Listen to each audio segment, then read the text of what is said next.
Charles, CEO and founder of SPC Business Consulting LLC, where we do all things government contracts. Cool. Hi, good afternoon. Hi, everyone. My name is Vivica Brooks, and I am the founder of TBG Trains, and we are workforce development professionals who prepare people for their wow world of work. All right. So before we get started, just a quick shout out. You can find our episodes on SoundCloud at Adventures in Contracting or on our website at spcconsulting.org. You can send us messages on Twitter at contracting_in or on Facebook at Adventures in Contracting.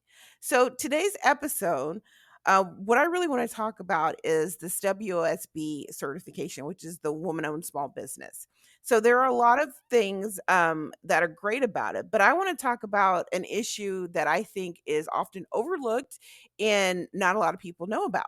So with this certification, there are two central kind of tenets of it. One is that obviously you're a woman and you own 51% of the business, but also there's a control component. And that control component is that you manage the day-to-day operations, you manage the long-term decision making, and you're kind of like the buck stops with you on any and all decisions business related. One of the areas of control, though, is that you are working in the business full time, right? Mm-hmm. So on the face value, that doesn't seem like much because if you're running a business, we all know whether you do it with a full-time job or not, you're there a lot of hours, enough to make that full-time criteria. But they have this caveat in the control. And I'm going to read this to you. So this is section 127.202, subsection C. It's a limitation on outside employment. And it says the woman or economically disadvantaged woman who holds the highest officer position of the concern must manage it on a full-time basis and Mm-hmm. devote full time to the business concern during the normal working hours of the business concern in the same or similar line of business. Right. Mm.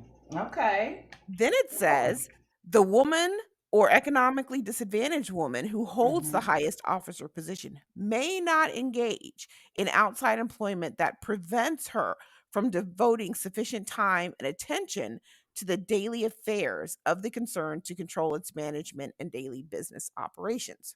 Mm. So, here's my issue with it. And then you can Okay. tell me whether or not you agree.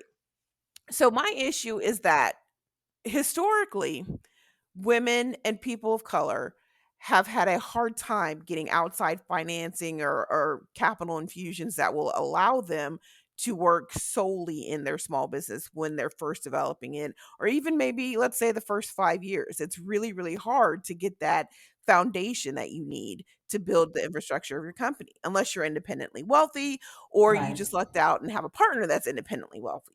Mm-hmm. So, the whole purpose of the set aside was to provide a, a, a, a path to entry for women and small business women who are small business owners.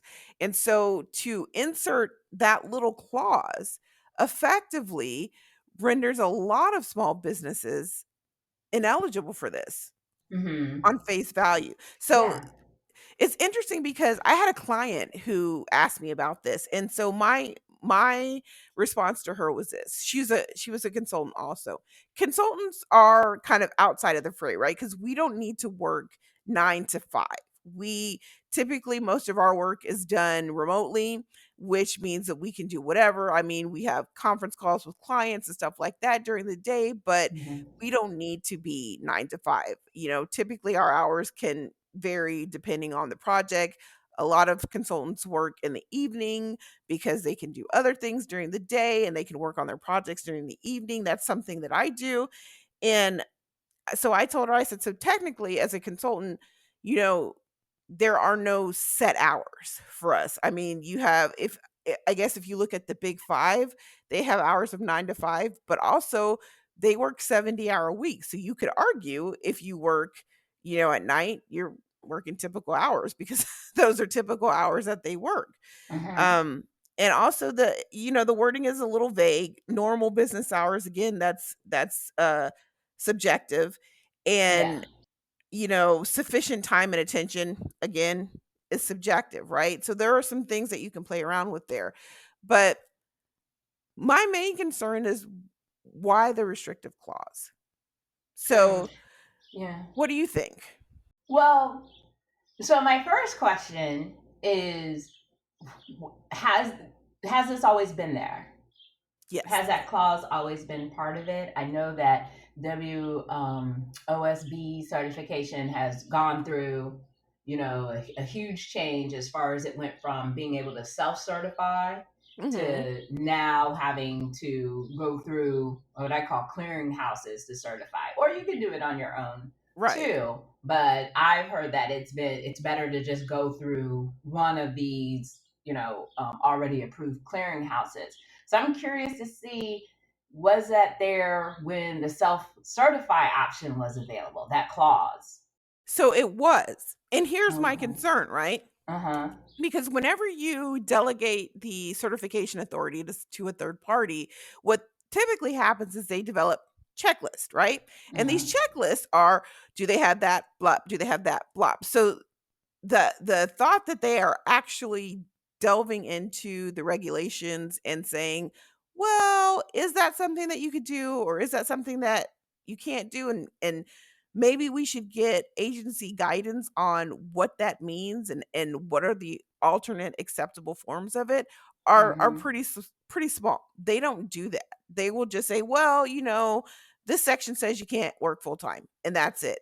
So on the one hand, I have, it's unduly restrictive, which is expressly prohibited by the FAR, right? Mm hmm. And and two, it's just, I mean,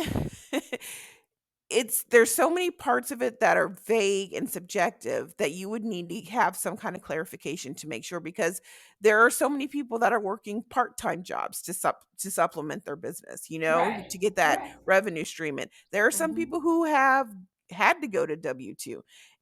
Ultimately, my advice to the client was, do not pursue any certification that is going to curtail your ability to make income. Mm That's hmm. that to me just seems like basic common sense advice. I'm Mm not going to hmm. go after a certification that is going to limit my ability to fund my business. That makes no sense. Mm hmm. Especially when we're being told that in order for us to gain loans or to get grants, we've got to show, consistent income, consistent revenue. That takes money, right? It takes money to Yeah. market. It takes money There's to a catch 22 there. right, right. So what do you Yeah. so Because my you can't question gain access to capital because they're like, okay, we want to see 3, 6 months of bank statements or mhm. revenue that's coming in. And then on the other hand, then you've just got life, food, water, shelter here on the Mhm. other hand. And so I wonder if part of this is because with the new, with the, where you could just go in and say, I'm a woman. Yeah, okay.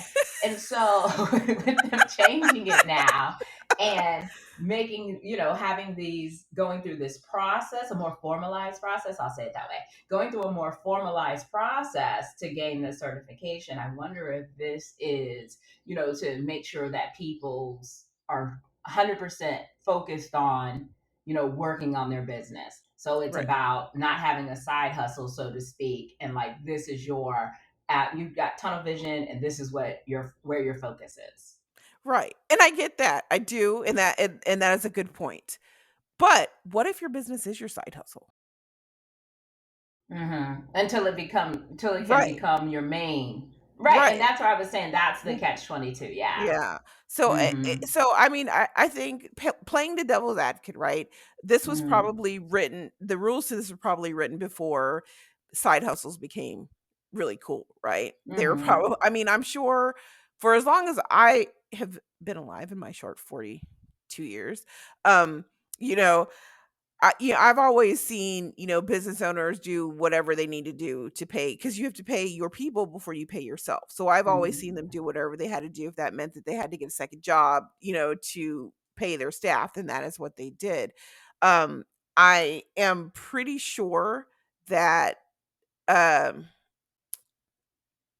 it's always been around in some form, but it's just kind of seemed like the last 10 years where it's been really in vogue to have like this 24/7 hustle mentality and have, these multiple streams of income. And I get the focus because you really can't run a business, you can't grow it to the point where it can be your main hustle if you're always doing something else. I get that. I really do. Mm, mhm, However, that does not keep up with the reality that we live in, right? mm. That I need capital Right, to make this my main hustle. And if that right. capital is not available, then I've got to do something that gives me the capital to keep this. Mhm. This is my main hustle, but I've got to bring in money to pay all these people that do these things for me to make this my main Right. hustle. Or to get product, or if that's what your line is, to be able Yeah. to produce the things. And I think that's why, with this whole focus has been around people of color, women entrepreneurship, because, like you said, traditionally that access to capital has not been readily available, is not Mhm. readily available. And so you have to have, a W 2 is W 2. I like the way you say that. Have a W 2 to be able to get product, to do the marketing, to get the things out there while you're waiting. This just can't be a Willy Wonka kind of, hey, try this. Now go try this. Now go try this. So I think it would be great if there was a space where entrepreneurs could have that, oh, okay, here's $50,000. Mhm. Focus on what it is that you need to focus on to grow your business. Right. That would be phenomenal. Right. Is And I this want to just only for women-owned small business, as you can't have So it is. full-time job? It's not for DBEs or anything else, I think it is, I think for 8A, I'm not or other positive, so don't quote me on certifications? it. It might be Okay. for 8A, but for other certifications, it's not. So it's just for the women Which is certification? strange, right? Why are you putting Hmm. this on? Yeah, that's another thing to worry about. So I wanna give you some stats I'd just be from curious to see. I want to give you some stats from this December 2020 piece from Brookings, and I'll put all the information in the bio so Okay. people can look at it. But Okay. so the stats are, so in 2020 black people comprised about 14.2% of the population, but black businesses only comprise 2.2% of the nation's 5.7 million employer businesses, right? So Mm-hmm. only 2%. Think about Mm-hmm. that. So in this 2%, we're expected with only 2% of the market share, right, to create, and black women are even less than that, right? So we're expected to create a business that generates full-time income with less than 5% of the market share. Mm-hmm. That seems that you're gonna be set up for failure, right? So, Mm-hmm. explain to me how I'm supposed to convince a bank who obviously would know these stats, right, that less than 5% of the small business market belongs to people of color, and Mm-hmm. women have an even smaller sliver of that. So, if I'm a bank and I'm evaluating you on a host of other variables, of course, your profitability and your revenue and your consistency, but then there's that extra facet of risk, right? If you're less than 5% of the market share, doesn't that make you just exponentially riskier just on face value than your, say, your white woman counterpart who comes in and, you know, they obviously have a 25-26%, or I'm sorry, a 96% share of the market. Oh, D- really? I mean, look at those. I mean, That's interesting for that's sure. just how, if you're looking at it from a risk perspective, you're Mm-hmm. super risky, right? Mm-hmm.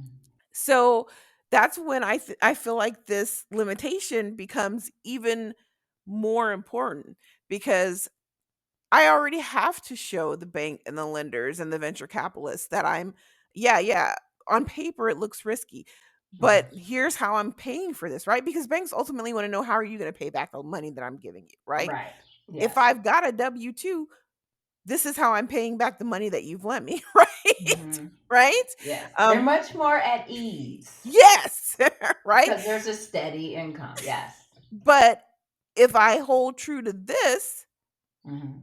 then that goes away and I'm no Mm. longer a good candidate. And I'll give you a personal tidbit for you. Mhm. If you are a woman business owner too, this came up when I was going through my divorce because I've always been WSB, right? And so this clause came up when I was going through my divorce, and this particular clause was used to try to paint me as someone who was purposely underemployed. Wow. So that's another thing to think about, right? Oh, I So, never thought about that. mhm, because Hmm. I was following the regulations, right? The regulation said you gotta work in your business full time, you gotta devote a sufficient amount of time, so I was doing the grind and, um, Mhm. as a solo entrepreneur, you do the feast or famine cycle, right? And it was in one of my famine cycles where I happened to actually hit court for my divorce.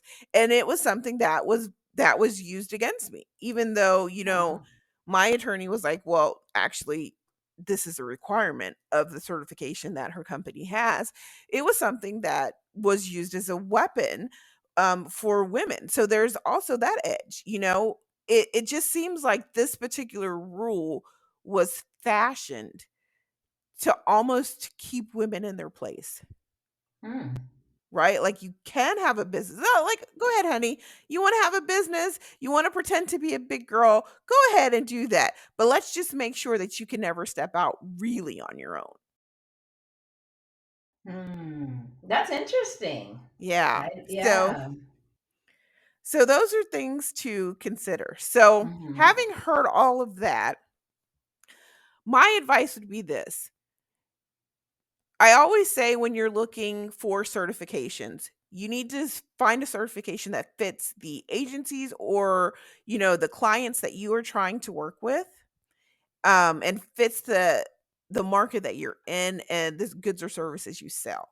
You shouldn't just Mhm. get a certification because everybody's like, "Oh my god, get an MBE or get a WSB." It should Mhm. fit you and your long-term strategic plan. Like it should be the reason you get that certification should be because there is a contract or there is a client that this certification will get me to.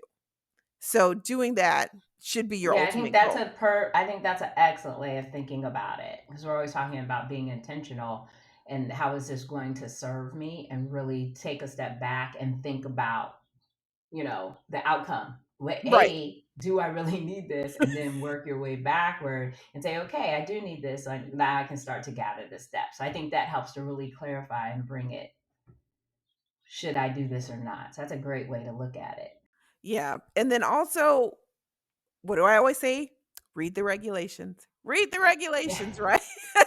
So go back to the regulations and figure out, is this, look at these areas, is this the normal working hours? What are your working hours? If you're a consultant, I mean, And you it can doesn't finesse this. quantify. It doesn't tell you how many hours you need to work, Mhm. right? It's just saying No, it doesn't. for your industry. So like Yes. if it was like banking and we know banking hour, well banking has even changed. Their hours have Right. changed. So it's because who would have ever thought the bank would be open on the weekend? That when I was growing up, right?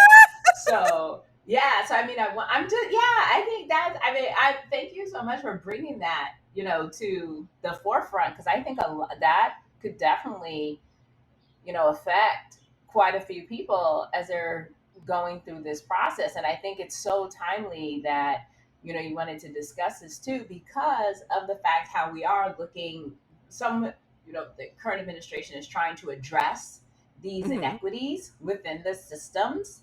And I think it's a great time to look at that because, you know, we're talking about the wealth gap, generational wealth gap. Can someone Mhm. give you $100,000? Thanks, mom and dad. I'm going to go try this, and Right. I'll be able to do it full time versus, on the Madam CJ Walker, and I'm doing it on the side while I'm also making sure that we have food, water, shelter, doing this, Right. this, and this at the same time. So is it that we're negating someone because they can't? and according to the standard, work at full time. And like you said, Mhm. I'd be curious to see, they, I think it's left vague intentionally. I do kind of think it's left Yeah. vague intentionally. So, like you said, as a consultant such as yourself, you could be working on this at 2 o'clock in the morning, Yeah. or working on something at other times. So, but that doesn't mean you're not any less dedicated to it. It's just Mhm. outside of what people would think would be normal business hours. So yeah, that's a lot within there, and with everything that's going on right now, Yeah. So I just think it's like, yeah, how do you require someone? Mm, there's a lot there. There is. So I think there's another episode in it, but I do wanna kinda be cognizant of our listeners' time. Mhm. So, what is your takeaway for this? Well, my takeaway was that what you had just I think it was kind of twofold. One was really when you read it in its totality, and I was like, yeah, okay, so because I've gone through that process myself, Yeah. and I was like, yeah, of course I'm gonna. I mean, this is my baby. Like, I'm gonna give full time to it, absolutely. But then I'm thinking about others, and if that's not the situation that you find yourself in, then you shouldn't be penalized for it, or Yeah. are you penalized for it? So Right. I think my takeaway for me this time was more about the awareness. Yeah. So I think my takeaway is ask the questions because I now want to have Mhm. clear guidance. So I'm going to go ask the questions. What does this mean? And to be fair, I haven't seen any cases where somebody has been stripped because of this. So Okay. I personally haven't. There may be out there, but I haven't. So I want to be fair about that. It might Right. be one of those things that's there, but they don't actually enforce. Um, but it's there and that means something. But I would So, be curious too, with this new process in place, how has it oh, affected that is a great question. certification? Because I think that it's just like when I was saying awareness, like when you read it as a it has a different it for me, it took on a different connotation. Yeah. And I'm like, oh, okay. So yeah, I would be curious to see with these new clearinghouses involved in certifying women-owned small businesses, How they do. how that's affected the acceptance rate or So certification rate. I feel like a part 2 is coming on for this. So we'll have to do some some more research. But that is our show for this morning. Thank you very much for joining us and we will see you next time.